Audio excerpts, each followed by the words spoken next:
Hey guys, welcome back to Clownfish TV. This is Kneon. I am here with Geeky Sparkles. Hello. And here we go again, guys. Here we go again. Another Pixar movie that Disney told to tone down the gay themes. Yeah, surprise, and, surprise. Elio was going to be a lot more gay. This is not coming from a right-wing rag, quote unquote. It's coming from the Hollywood Reporter. And yeah, they cut a bunch of gayness out of Elio. Like you said, what is going on? Yeah, well, I know what's going on, but it's Pixar once again trying to shove stuff in their agenda in for children. Elio's 11. Okay, they tried this with Inside Out 2, and the powers that be told them to knock it off and walk it back. And now, according to insiders, they had to do the same thing with Elio because the director, it was openly gay, and he was trying to make it like a story about himself, like an allegory for himself kind of situation. I know, right? And they talk about this one part they cut out where Elio was all into fashion and was picking up trash and then on the beach and turning it into clothes. He made himself a pink tank top, and then he had a trash and show for a crab. And they cut that scene, and apparently, they do imply that he makes his own stuff. Like he had a cape with like little stickers and stuff on it, but he never addressed it. It's just like a kid playing, making up their own costume. But I guess they made it fashion. It was his life a little bit more. Then they cut that out. Apparently, they also were implying that there was pictures of a male crush on his wall. That they took that out too. Okay, so we'll look at this because this actually explains a lot. This movie has been pushed back. Reportedly, the budget ballooned.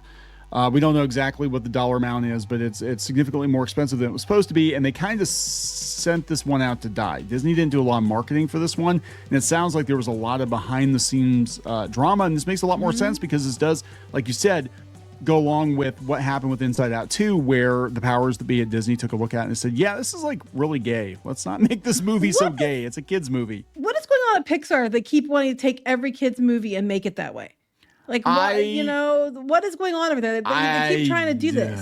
I mean, there's a difference between Lightyear and like there are two moms and movies about children and wanting to insert this stuff into movies about characters being children. That's the difference. Phrasing. Oh my God. Yeah. Let's. Is it though? Anyway, let's talk about this because this is an ongoing issue with kids entertainment lately, that there've been a lot of themes being shoehorned into kids programs that are potentially inappropriate, big weighty subjects that are potentially inappropriate. And that's not to be a hate monger or anything like that. It's just like, do you want to have to explain certain things to your 5-year-old? This kid's 11. Okay. Yeah. I'm sorry. Like, he's more, the point is he wanted to make friends, and it's about friends and families, what the movie turned out to be. And apparently there was a lot more to it going into it, that he was, queer coded and all this other crap. It's like, he's 11. Can we just not? No, we can't just not, because it has to be a self-insert and everybody has to work through their major issues. They have to work through their issues, their parental issues, their identity issues, using children's cartoons, graphic novels. The list goes on and on. Let's talk about this. Before you get to it any further, please subscribe for more pop culture news, views, and rants, guys. You'll get a woohoo if you do. Woohoo! Check out news.clownfishtv.com for more objective pop culture news. We also got some podcasts out there that are paywalled. Exclusive content you will not find over here, including some rants. We got some rants. And I have one. I got to do more. You got to do more, but we got a lot of podcast episodes over there. So it's okay. I give you guys my best stuff usually. Anyway, yeah. So shocker, it got delayed. And the director was pretty much pulled off of it, and said ever to do Coco too, because he was one of the directors for Coco, the first Coco. And a lot of people apparently, the way they make it out was they left the project because they were upset about how it got changed, and the implication is that they took the gay out, and so that's why it failed. But I also think some of these people might have been one of the ones that got gone when they made cuts. Yeah. Because they'd say former staffer a couple times, and I'm like, yeah. And this happened with the series too, with was it Win or Lose? Win or Lose, and then they that cut Space Girl and Devil Dinosaur or whatever, they cut out one thing there too. Or Moon Girl and Devil Moon Dinosaur. Girl, whatever they call it. I don't even really give a shit. So I have a theory, and I think my theory is correct, and we've been talking about this. They use the layoffs as an excuse to get rid of people that were inserting agenda into their movies and or causing the company problems. And again, the company gives you a couple $100 million to make a movie. They expect to turn a profit. And there's no way in hell Elio's going to turn a profit. No, but the director wasn't the one that got gone. Some of the staff are still there, but have some that are saying they're former staffers. So take that as you will. But yeah, it goes down there. It talks about the trash and show that they were calling it the trash and show. Okay. They're basically implying, I think, throughout this that Elio failed because it didn't have a direction because they took the direction out. I'm like, wait, your whole direction was he's gay? I mean, how's that a direction? It's not. Yeah, this is interesting though. They said, okay, so they talked to different people. This is the Hollywood Reporter. They said Elio was initially portrayed as a queer-coded character, reflecting original director Adrian Molina's identity as an openly gay filmmaker. Other sources say that Molina did not intend the film to be a coming out story, as the character is only 11. They say that, but then wait till you get down the article and everybody's mad about him not being gay. Right, but either way, this characterization gradually faded away throughout the production process as Elio becomes more masculine following feedback from leadership. Translation. Like too. Bob Iger's probably like, no more gay shit in the kids' movies, okay? We're trying to make money here. Gone were not only such direct examples of his passion for environmentalism and fashion, but also seen in Elio's bedroom with, male crush. Wait. So environmentalism is supposed to be seen as a stand-in for being gay? Well, shit. I guess slap me on the back outside and call me gay because I'm always out there picking up trash, recycling shit, trying to reuse things. Such always a Girl Scout.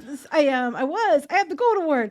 Save the dolphins, save the oceans. I'm like all about it. I make them recycle plastic bags and plastic around the bottles for pity's sakes. So I guess that makes me queer coded at this point. How you know? I also like fashion too. How you know I'm straight is I'm like, fuck those sea turtles. No, he's not. I'm not. You're not allowed to do that either. It's illegal. Oh my God, yeah, there might be a sign for that. Did you see the fish? The fish. I did. That's why I said it. Anyway, this is crazy though. They said they did, and this is not YouTuber rumor. This is coming from the Hollywood Reporter. They said they interviewed people. They interviewed people. Okay, so this is an autopsy. They did an early test screening in Arizona. Viewers expressed how much they enjoyed the movie. They were also asked how many of them would see it in a theater, and not a single hand was raised, according to a source with knowledge of the event. This sounded alarm bells for studio brass. Yeah, and I'm sorry, even if they took the queer coded out, it was good. I'm not gonna lie, it wasn't bad. I thought it was good. It's definitely something I'd watch, but I get why people don't want to go to the theater to see it. I get what they're saying. I don't think there's enough there to draw people in. I went just to review it and was pleasantly surprised. But I think most people aren't going to waste their money. The money is not as easy to come by as it used to be. It's expensive to go to the movies, and they probably went to see How to Train Your Dragon. Yeah.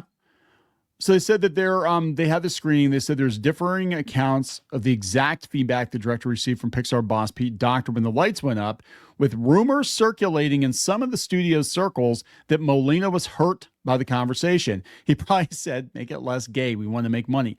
The part that is clear is that Molina exited the project soon after, and they reworked the movie and they brought in new directors.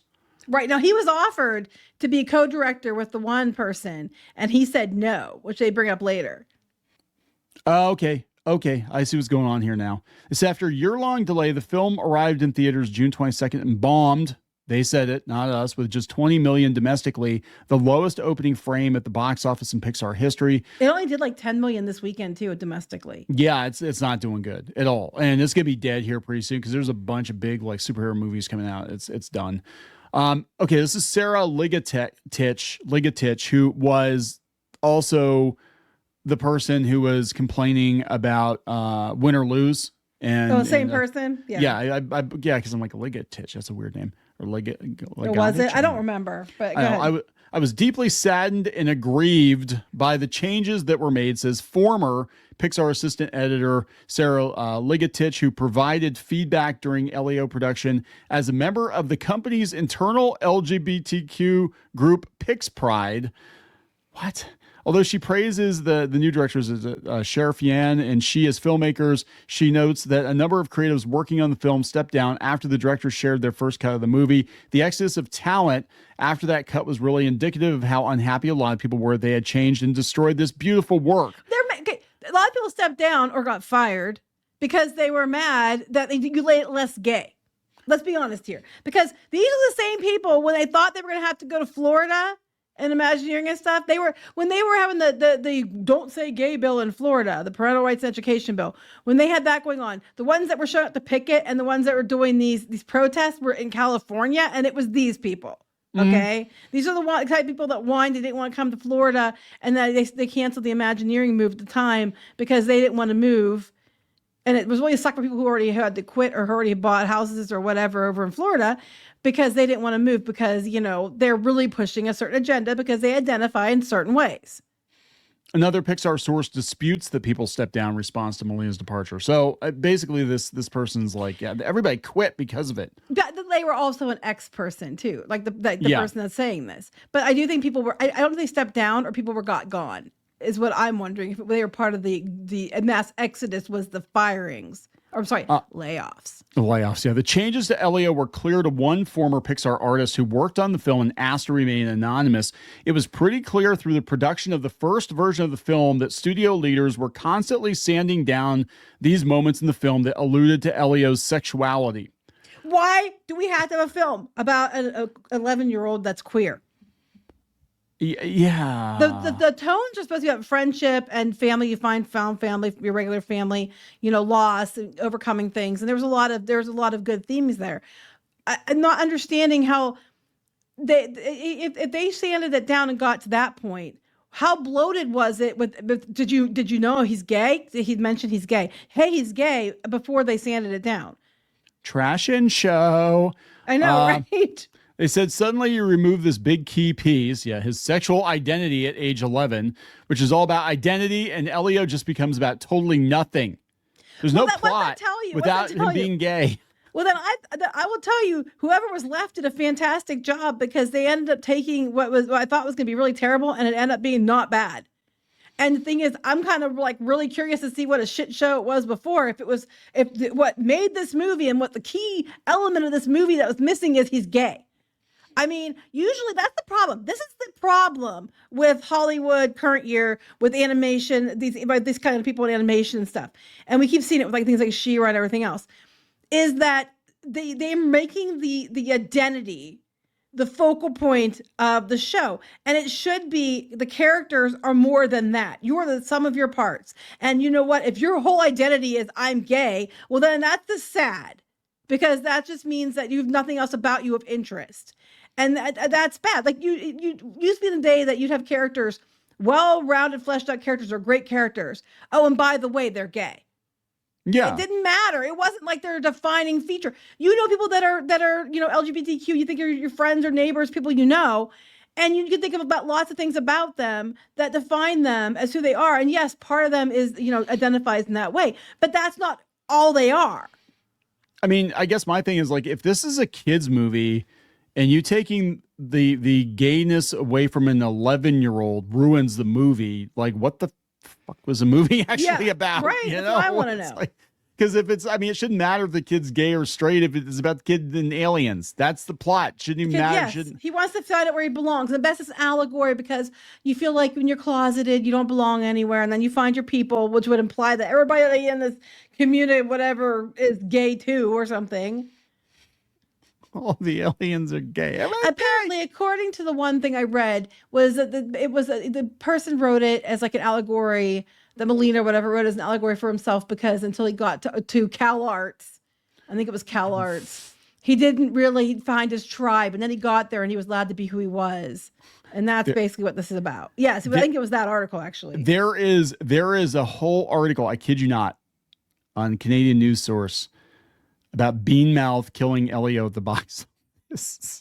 CalArts. We have reached the article. If you read the article, though, the whole thing's offending. But it's.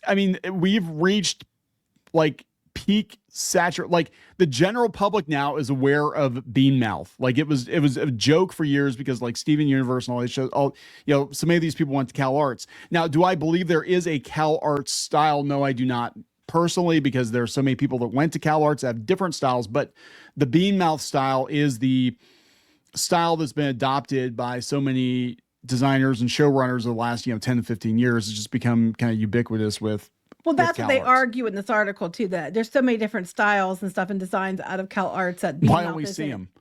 Well, right? Why don't we see them? That it becomes that people would just associate it, but they're incorrect. And it's like, well, Okay. I'm sorry, it's overused.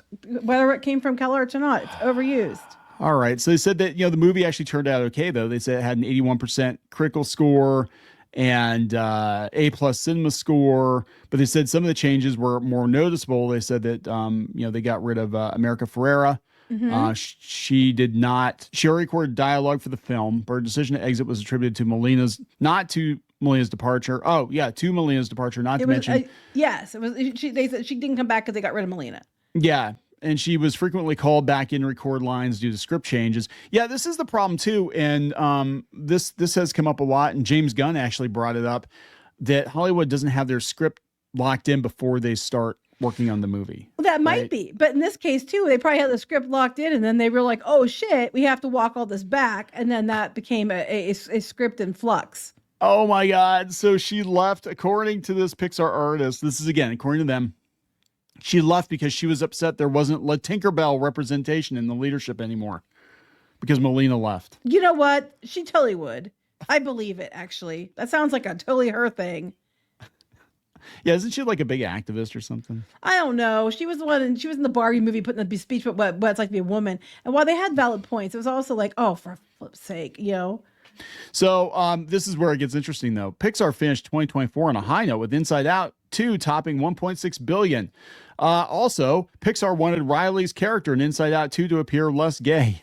Right? They made changes to it. If they had not made those changes, like, look, I'm not saying that it would have completely destroyed the movie, but there was such a conversation. I'm going to use the word conversation. There's such a conversation around this sort of thing in children's entertainment, especially with Disney, that I think it would have taken a hit at the box office. 100%. Right. And that's just it. Like, that's what I'm saying. People can get pissed all you want. That's the facts. The facts of the matter are, is that a lot of parents don't want to take their kids to movies that are pushing agenda. And the reason is because, one, why are you pushing agenda with children? Like I said, Lightyear, the two moms kissing was not a big deal. It was a blink and you miss it moment. But beyond that, it was two adults portrayed. Now we're talking kids. And parents are like, if my children identifies that way, I want to have the conversation with them. I don't want to have to go to this movie and then explain, all this stuff going on. Here we go. This is good. You sitting down, guys? You sitting down? You know how everybody kept saying that YouTubers were lying about the cost of Elio? Mm-hmm. Here it is in the Hollywood Reporter. Media reports have cited its production budget as $150 million, but former Pixar employees tell THR that the film cost far more than that. The artist who worked on the movie was not privy to the specific figure, but estimates it was well north of $200 million. Given that Melina's version, I don't know, it was Melina's version was nearly complete, which says makes the catastrophic box office feel worse. So they basically had to it's an animated movie, but they basically had to reshoot the whole movie to get rid of the gay. And they're like, now these two girls are probably blamed for it, but they had to work with what they were given. And I'm like, how bad was, okay, they had to redo the whole movie to the point that the budget was that high.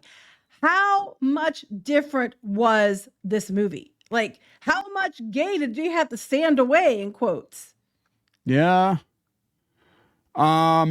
So yeah, this is Pete Docter was saying that they're trying very hard to make movies for everybody. Mm-hmm. Let's see here. They're talking about the Don't Say Gay bill. They're talking about Win or Lose, scrapping a trans storyline. Yeah, we talked about that. Did the decision to downplay Elio's queer themes actually come from the parent company? Insiders aren't sure. A lot of people like to blame Disney, but the call is coming from inside the house, says the artist. A lot of it is obeying in advanced behavior coming from the higher execs at Pixar. It's probably because Pete Docter knows if he goes to Bob Iger with a movie that's about this super gay kid that likes to make, pink tank tops and have a fashion show for crabs, that Iger's gonna be like, what the hell are you doing over there? What are you doing over there? Like, Well, what are you doing with our money? I guess there's a lot of stuff going on. They said that new movie Hoppers, which also I think it looks like crap, which I don't think it's going to do very well. They said that even ahead of that, they're already starting to tone stuff down. They said that they're toning the environmentalism themes down. And they also said a director was told you can't have divorce in the movie, which is wild. That is crazy. I mean, that's typical of Disney, though. I mean, I know when, I was working on the Disney comics, we had, I told the story many times, but we had to go through archival comics and get rid of the guns and the cigarettes and the cigars because we couldn't have smoking. We couldn't have gun violence or whatever. And it was ridiculous because obviously there was something missing. Like, so Mickey's like pointing a finger at a bad guy instead of pulling a gun. So we know that they do this like firsthand. Yeah. We know that they do this. But yeah, they're saying that they're hoping it goes the way of Elemental, which, had a slow start at the box office. Still was not as bad as Elio. Elemental was terrible initially, and this one was worse. And they're hoping that it catches up some of the money before it gets to Hoppers. That's out next March. I don't think that's going to do. I've seen of it and what the plot is, unless they vastly change it, I don't think it's going to do well either. Yeah. No, I can give you an answer to this random Pixar artist. It said, in the meantime, the pain of the Elio process still stings for the creatives who saw the movie's trajectory become something of a cautionary tale. I'd love to ask Pete and the other Disney executives whether or not they thought the rewrite was worth it, says the artist. Would they have lost this much money if they simply let Adrian tell his story? Yes, they would have lost more money. They would have lost more money. I'm going to tell you straight up now. People are tired of this shit. And I'm getting really, really, really sick and tired. And I think I speak for a lot of people when we have Hollywood animators trying to, instead of telling good stories, are too busy trying to shove agenda into it. And my next thing is, if it costs that much to redo it, you're going on about how much it had to be reworked. I mean, part of it's because America Ferrera left and everything. I get that. But you have all this reworking you had to do. Why did you have to rework it so much if it was just like, oh, it just happened to be he identified as gay? It had to be a much, much bigger issue in the film. Or you wouldn't have had so much reshoots. Just make good movies. And if they're children characters, then focus on things that all children can understand. All children could understand friendship. Y'all have been that place where you didn't have anybody play with you and you didn't feel like you belonged. That stuff happened. Tragic things happen in your family and you're hurt and sad. You make a new friend and sometimes new situations are scary. And those are all things that kids can relate to. There was no need. I saw it since they took that out. Apparently, I don't know what it looked like before, but there was no need to put that in there. You could get all those same points across in a way that related to all children without shoving, oh, by the way, he's gay into it. He's 11. Yeah, I mean, this is, and I think I agree. I think the conversation probably was, Pete Docter being like, hey, yeah, I've been tasked with making movies that make money and they're for everyone. And we're trying to avoid these landmines. And yeah, your super gay trash and show movie is not going to work. Sorry. If Inside Out 2 didn't do well, Pixar was in big trouble. Oh, they were already getting everything cut. They were laying people off. Their stuff they got relegated to Disney Plus. And then their new originals were not popular. I'm sorry. Even if they went to theater, most of them were not going to be popular. And they were like, what you doing over there? People that were also co-working with him, you suddenly had to go, be downgraded to producers or different things. And there was a lot of talk Pixar might get axed or, rolled into something else because it wasn't doing well. And then Inside Out 2 saved their biscuits because it was like one of the top, I think it was the top grossing animated film ever. Well, that might not be the case now with the other one that was from China, but I'm just saying that saved their butts. And then they come out, and I've said since first time I saw Elio, I'm like, this one is not going to do well because there's nothing about it that I think stands out that I think people want to go see. And I went begrudgingly, and it was actually good. That being said, I can completely get why no one went to the theater to see it because it did not look like it would be. And him not being gay had nothing to do with it. Yeah. Yeah. I mean, it's the sad part about this is we're probably never going to see any like really good original Pixar movies. They keep picking the wrong things. Well, I keep picking the wrong things, but beyond that, like, because this one's scrubbed out, we've had so many original Pixar movies scrubbed, they're going to be like, yeah, Toy Story 6, 7, 8, 9, 10. Yeah. That's what we'll do. That's exactly what's going to happen. I don't think Hoppers is going to be much better, frankly, from what I've seen of it. I'm still going to go on record as saying, I think before it's all said and done, that they will merge Walt Disney Animation with Pixar and just call it a day because If these movies aren't making money, like, yeah, okay, you've got Inside Out 2, but that was one hit for how many bombs? Yeah, exactly. It's not making money. You can't all the afford. losses. Nope. And if your people are out there making movies that are gonna, piss off conservative parents or even just, normie parents or whatever that just want to take their kids to a movie and not have to worry about having difficult conversations with their kids, we can't trust you to not go off the rails. If these animators want to tell their own personal stories and allegories for their own personal stories, and they don't want things to be sanded down, they're out here talking shit about it now, go start your own studio. Then you can tell whatever story you want. Yeah. But you're going to have to bring it because you're not going to be getting somebody else's money to pay for it. So you're going to have to make sure you tell a story people are going to actually have their butts in the theaters to see. But it seems like after you got rid of Lasseter's ideas and you have to rely on your own, it's, proof in the pudding there. If you're so upset and so angry about it, fine, no problem. You go out there and you make movies that do exactly what you're mad that you didn't get to do. But let's see if you stay in business. Yup. Because your character has to be more than just, I'm gay. Anyway, we're going to wrap this up. Let's wrap this up. Please subscribe for more pop culture news, views, and rants. Guys, again, check out news.clownshishtv.com. Sign up for $5 a month to get exclusive content. We'll talk to you guys later. Bye. For more pop culture news, views, and rants, go to news.clownfishtv.com. That's news.clownfishtv.com.